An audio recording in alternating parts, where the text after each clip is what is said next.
Welcome to episode 3 of this training for a Bob Graham YouTube series. I thought I'd give a little update the last few weeks, including a debrief from the Fellsman. So my training leading up to the Fellsman, the running I did then, the taper I did, the Fellsman itself, some debrief about that, and then how I'm feeling going forward after all that. Let's just go into what the kind of running I've been doing over the last few weeks. Okay, so just after I recorded the last video, I did a 23k with 500 meters elevation around Hampstead Forest. So this was the route of a trail race that got cancelled back in January. So I thought I'd go and give it a go.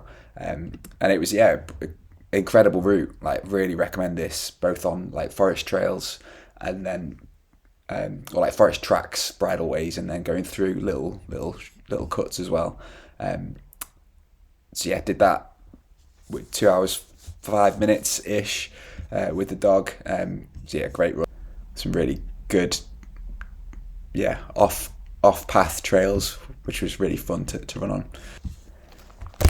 And that was a really good test for me for the race that replaced that race that got cancelled, which was then became the Stanhope Trail Half. So that run was like the Tuesday night.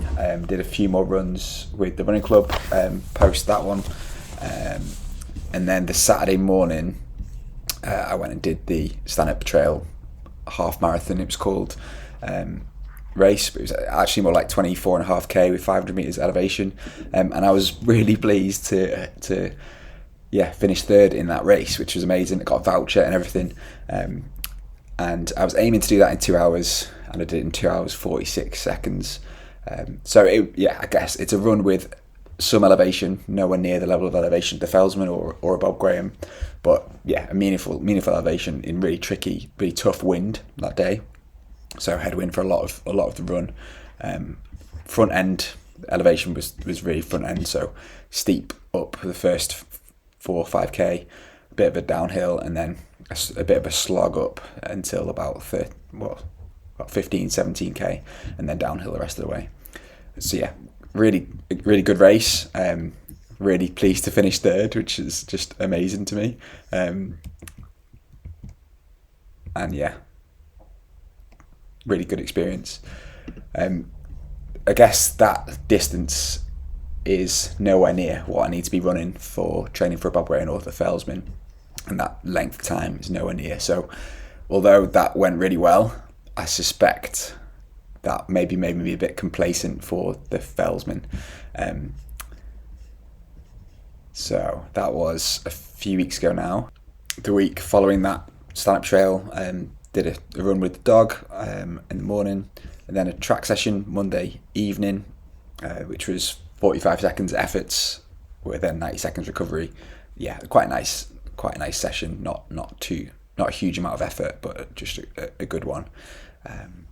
Then on the Wednesday of that week, did another hill fartlek session. So again, a great session with some climbing on that one. 9k in total, 285 meters of climbing. So running hard up some sections, running hard down some sections, for around 35 minutes in total. Really good session.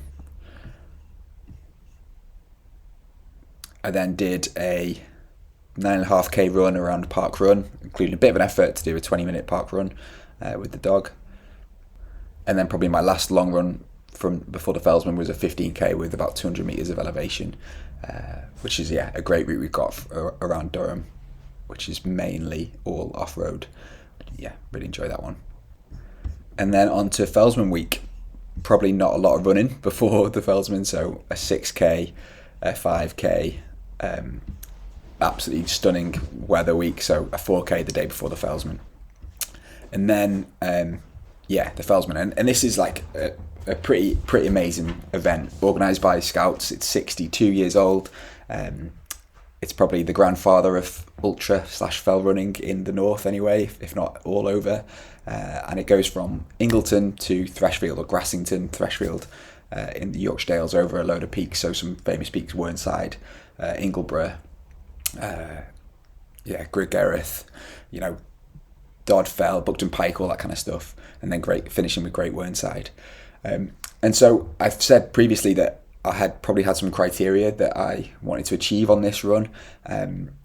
First of all, finish it in a good time, finish it strongly.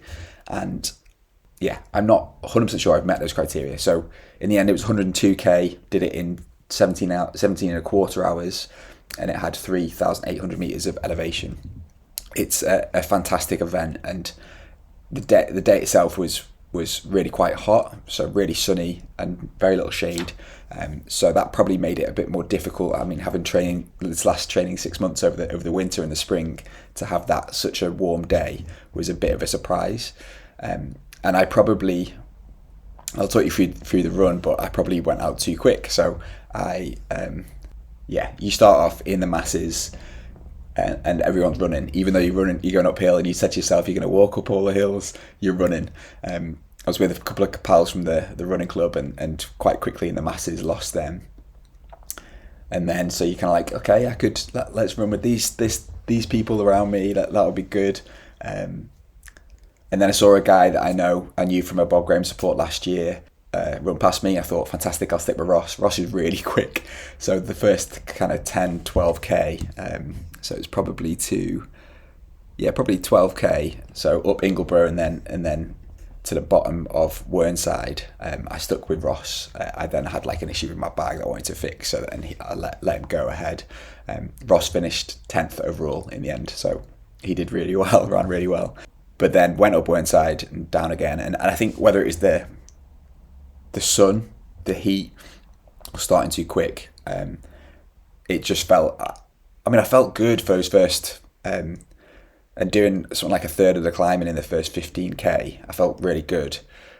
But I think looking at my watch at 15k and thinking there's 85 to go, that was a difficult bit to get to, emotionally, psychologically, etc. But yeah, I was moving well, climbing well, and then I found the descent into Dent quite difficult. So probably took a slightly wrong trod. I think I followed some people ahead and then lost them, and I think they went to a path. I was probably trying to go direct straight line down anyway, and then my feet started to be a bit sore on the gravelly track down into Dent. Dent's the first kind of like big feed station, so took some time there. There was a kit check, took some time to fill up on water, fill up on to eat a bit of sausage roll, all that kind of stuff, and then left Dent at the same time as a couple of other runners, including a guy called Luke. And me and Luke then probably ran together for the next 10, 15k. And I think this is one of the great reflections that I've had from this length of run, is you actually run with some strangers for a while. You get into a rhythm, a similar pace, and it's really nice to have someone to chat to. So yeah, me and Luke got on really well, loads in common, fell runners, ultra runners, and have similar thoughts on what we might do in terms of ambitions in the future. So it was great to get to know Luke a little bit, and ran with him up to Bleemore, where I think I probably that was probably Bleemore, was that one there. I think I probably felt at that point I'd gone a bit hard and wanted to chill on the descent a little bit, so left Luke to go. Then spotted him again at the Stonehouse checkpoint and feed station, where I just felt, I need to chill a bit here. So took my time, had some pasta, had a coffee, really just relaxed a little bit, and I was like, actually I think I've gone out too fast. So it was 44k in 6 and 3/4 hours. I was basically at halfway in 7.5 hours. So considering I did it the second half in 10 hours, it's not a negative split, hey. But got to about halfway, the checkpoint there, which is where the Fellsman dart starts from, and coming off the descent into that point, spotted my wife and my dog and my friend Nikki and Nikki's mum Penny. Which is such a boost. Actually, I hadn't realised I was probably quite low at that point, struggling, and to see your wife and see friends was just such a boost, and I didn't expect to see them, so that was fantastic to see them there. At that point, there was another runner that was kind of waiting for me as I left, a guy called Rob, and I ran the rest of the way together. So it was again really nice to kind of meet someone to share that process, to chat, to get to know them a little bit, checking on each other, checking how you're doing, share the pacing. And I think I'd probably made a call at that point. I was finishing this. I wasn't necessarily finishing this quickly, and so said to Rob, don't feel 100%. And I'm happy to walk the ups, if not the flats. And he was in a similar place, so that was good. Rob's a Lakeland 100 finisher and a few other bits and pieces of epic runs, Bob Graham supporter, etc., etc. So yeah, anyway, it felt great to get into a rhythm with Rob, and yeah, spending 10 hours basically doing everything together is a nice way to get to know people. From that point, we definitely made a navigation issue coming off one of the hills. I remember reading that someone had said, "Oh, at this point, stay right or stay left of a wall," and I didn't know which one they'd said. We stayed left, and that meant we couldn't get over this wall. So, had a bit of a navigation nightmare, where a few people behind us caught up and went ahead of us. And at that point, I was like, "Oh, that's frustrating." And the racing part of me came back in. But yeah, hey, it doesn't matter. Hey, when it's this kind of over this distance, yeah, that kind of navigation error doesn't really matter. But yeah, up to another checkpoint, and then a bit of a nice descent over a long way, starting on a road and then over a trail down into a little village called Marset, and then what felt like a huge climb all the way up the hill to a checkpoint at the top of a hill here. Again, can't remember what this is called, before a descent to Cray. And I think we were in good spirits. Saw Esther and Nikki and Penny and the dog again at Cray. Had some food, felt good, but it definitely started to go cold at that point. So we'd had 12 hours in what felt like really warm, and then the temperature really plummeted. So we got layers on, gloves on, hat on, extra layers on, and the moaning I'd done all day about carrying all this stupid kit that I'm never going to use became, oh yeah, I needed all this kit. So thank you, Fellsman, for that mandatory kit list. And at this point, it started to go dark. So it's head torch on, and climbing up Buckton Pike and then Great Whernside. We were overtaken quite quickly by a group of 3 women, and then caught them up a bit on the climb, and then basically stuck in behind them, which, I feel like I did thank them at times, but their navigation was fantastic, and just stuck in behind them, and it was quite nice to be following a rhythm. Probably went quicker than I'd anticipated I would at that stage, to stay with them until a checkpoint, and I'm not sure what the checkpoint was. Is it Park Rash or something like that, where there was food again. Rob and I were then ready to go before others, so we just cracked on up Great Whernside, and then the descent from Great Whernside, probably run walking, or jog walking really, not putting a big effort in, and we're overtaken by quite a few people on that descent. So it feels like we left some things on the course, because our mindset was very much, we just need to finish this, we're not racing, where other people were jogging lots of that last 10k. We didn't feel the need to, and I guess that's interesting psychology. We just wanted to get it done, and lost a few places, probably lost, I don't know, 15, 20, 30 minutes doing it like that. And there were definitely sections that were on really nice trails, with nice downhill that we could have run, we just didn't need to. And that's kind of getting an ultra done, but it feels like there's a little bit of pace left behind. Looking at the stats, my total dwell time was 2 hours over all the checkpoints, so took my time at those checkpoints, which I think is the right thing to do. And if you look at the pacing over the day, first quarter in 3 hours 40, then the second quarter in 4 hours 12. Third quarter in similar 4 hours 12, but the second half was it was probably actually similar, wasn't it? So I think I probably went out quite quick the first quarter, and then probably a fairly consistent pace for the second quarter, third and fourth quarters.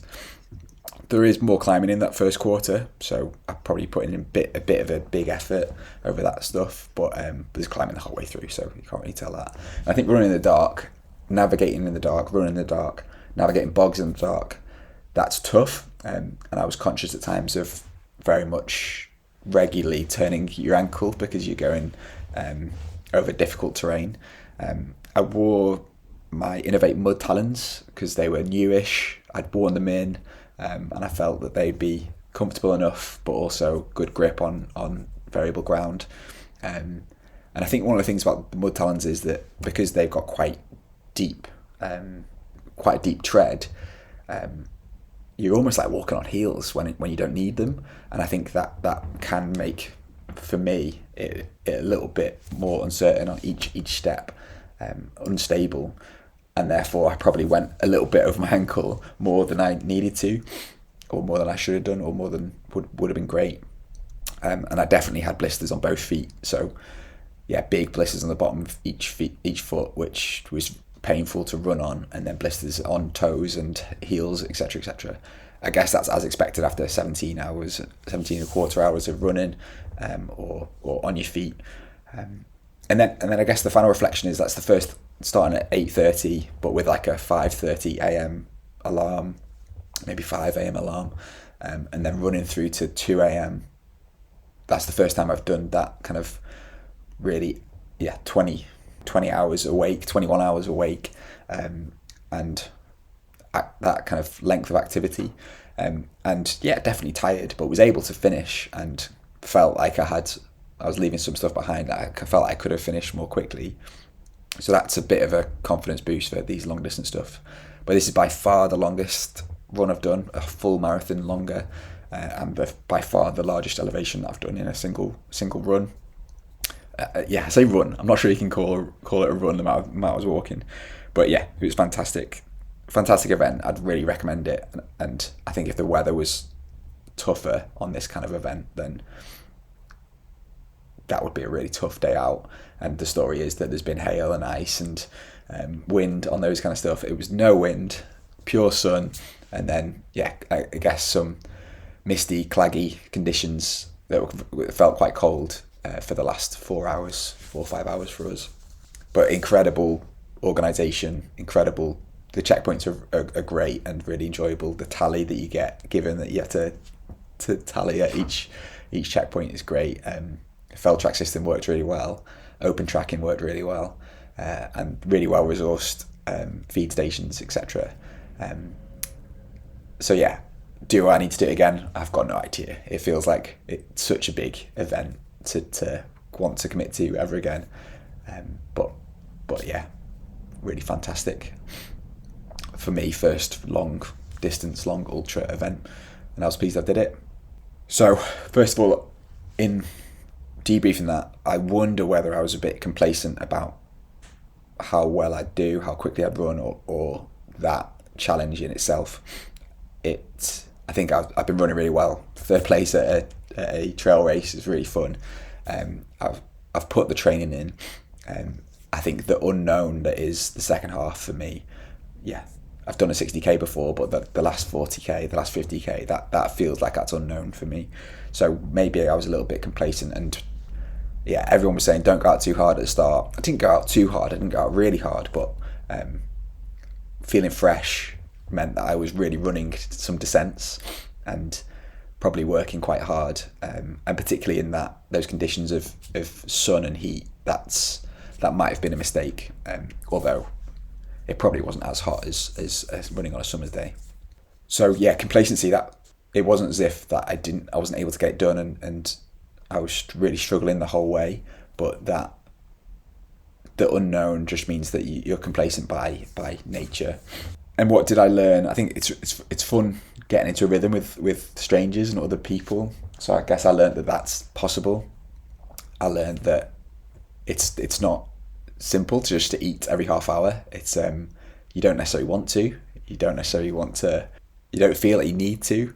And food's strange. Like party rings at like midnight was such a great.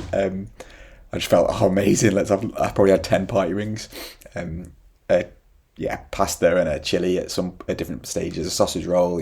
I probably didn't eat a huge amount throughout the day. I still felt I had energy near the end, but there's probably being a bit more rigorous about when you're eating, how much you're eating, really plan that out is probably better. I think I probably felt a bit unwell at times. That's probably what you expect. I probably didn't have as much as I needed for that level of distance and that amount of stuff. But I think it's a difficult thing, like psychologically, to want to eat, knowing you have to eat, feeling fine, therefore not wanting to eat or not needing to eat. So yeah, I probably needed more, but it worked out fine. And so, did I meet my criteria? I think in my head I was aiming to finish before midnight. I was almost 2 hours after that, so that cross did not finish before midnight. Did I run strongly? Definitely did the first half. Second half I got it done. So maybe cross. I didn't necessarily run strongly the whole way.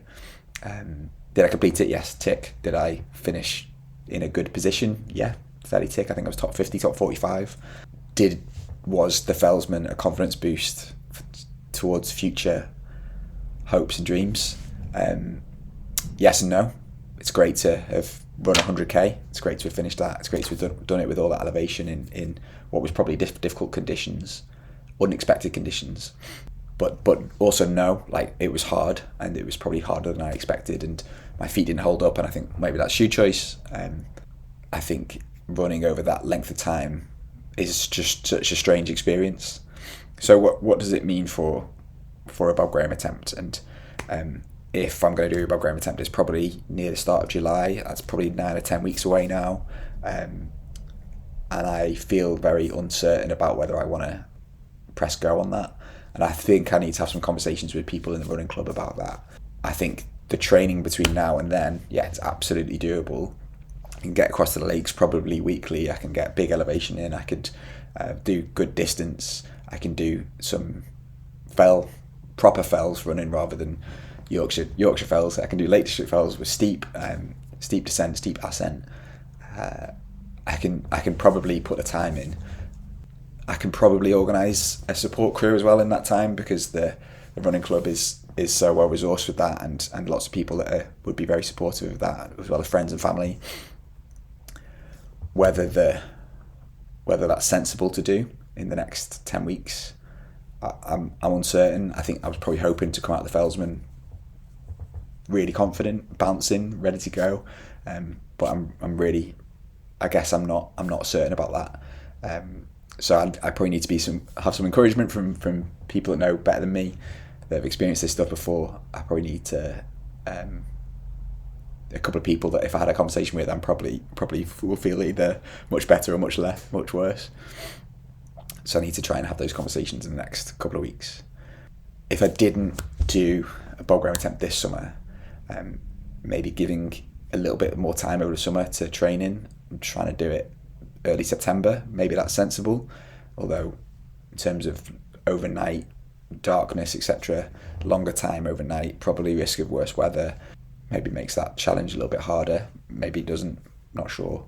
And then doing it a year later, and almost it almost feels like this first 4 months of the year, whether that feels wasted, the training I've put in, to postpone it by a year. And would I have this year feels like I've got the flexibility and the training in my legs to be able to train properly for a Bob Graham. Would I have that same in the future? I've got no idea.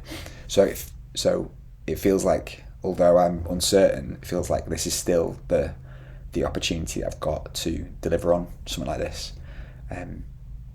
So I don't know. We'll see. This week I'm not running a huge amount. I did a 4.5k with the dog last night, which was Wednesday night. This weekend is bank holiday weekend, and I'm going away with some pals, so we'll do a little bit of running, but nothing significant. And then probably 2 weeks after the Fellsman, I'll start running properly again, and that will include some trips to Lake District. That will include some recce's of legs. I will be supporting Charles from the club's Bob Graham in June, so I'll also be going on some recce runs with Charles and training runs with Charles. And I have a race booked in, which is a Swerdale Marathon, which is 37k with 1,500 metres of climbing. So that'll be a nice target for June, I think, as well. So I think I'm going to recover well, and then try to begin training as if I am doing my attempt at the start of July. That's my thoughts so far. I'd love to know what you think, and I'd any advice that anyone who's watched this has got would be very welcome. And I'll check in a few weeks.